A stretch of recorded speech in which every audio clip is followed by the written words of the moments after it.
C'est autour d'une table que se sont réunis les acteurs du filière MAD pour procéder au lancement officiel du campagne 2024 de commercialisation et de définir les modalités de mise en œuvre afin de réaliser de bons résultats pour cette année.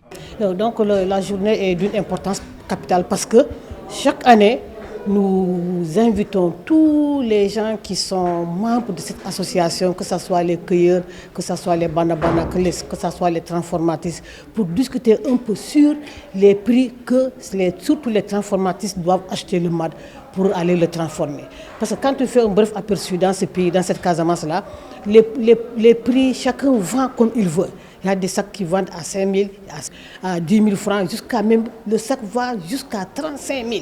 Donc nous, étant dans la filière, on est obligé d'appeler les gens qui sont autour de cette cueille de MAD pour qu'on discute sur un prix.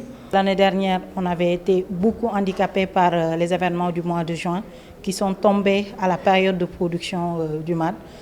Donc on avait des objectifs de production de 65 tonnes, mais que finalement on n'a pas pu respecter. Cette année, les besoins exprimés autour de l'association tournent autour de 40 tonnes de produits. Et donc pour nous, il est impératif dans ce sens qu'on puisse mieux organiser les négociations des prix entre les cueilleurs et les transformatrices afin que l'approvisionnement soit assez fluide et que ces unités puissent remplir le besoin en termes d'approvisionnement. Pour récolter ce produit très prisé, certains le font avec délicatesse. Oui, cette année, il y a du MAD. On n'est pas levé comme ça du jour au lendemain pour être cueilleur. D'abord, on a été formé dans le cahier de charge. Donc, tout produit qu'on doit cueillir, c'est des produits de qualité. Et je demande à tout cueilleur de respecter les cahiers de charge qui a été établi par l'IG. Parce que en respectant ce cahier de charge, qui va nous permettre de travailler dans les règles de l'art.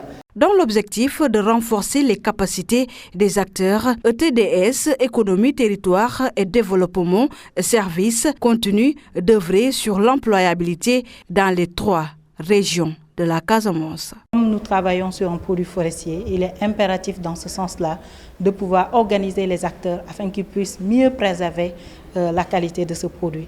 Je rappelle que nous sommes dans une démarche d'enregistrement du MAD de Casamance en indication géographique, qui est un label reconnu à l'international. Et à partir du moment que le label est reconnu à l'international, les commandes peuvent venir de partout. Donc autour de ces régions, nous avons 85 groupements de transformatrices, de transformateurs qui sont membres de l'association appelée APIGMAC. Donc si on fait une estimation de ces acteurs-là, donc des membres qui sont derrière ces groupements, nous sommes autour de 1000 membres. Sur le volet de la cueillette, on a plus ou moins 13 groupements de cueilleurs qui sont membres de l'association. Et parmi ces groupements, il y a par exemple dans certaines localités des villages entiers qui ont adhéré. Et donc ce qui fait une importante quantité de membres, d'acteurs qui s'activent dans le cadre du MAD de Casamance. Mais pour nous, c'est un travail aujourd'hui qui reste. Après une longue concertation, ces acteurs se mettront d'accord sur un prix fixé sur l'achat des sacs de MAD afin de booster leur production au niveau national et à l'étranger.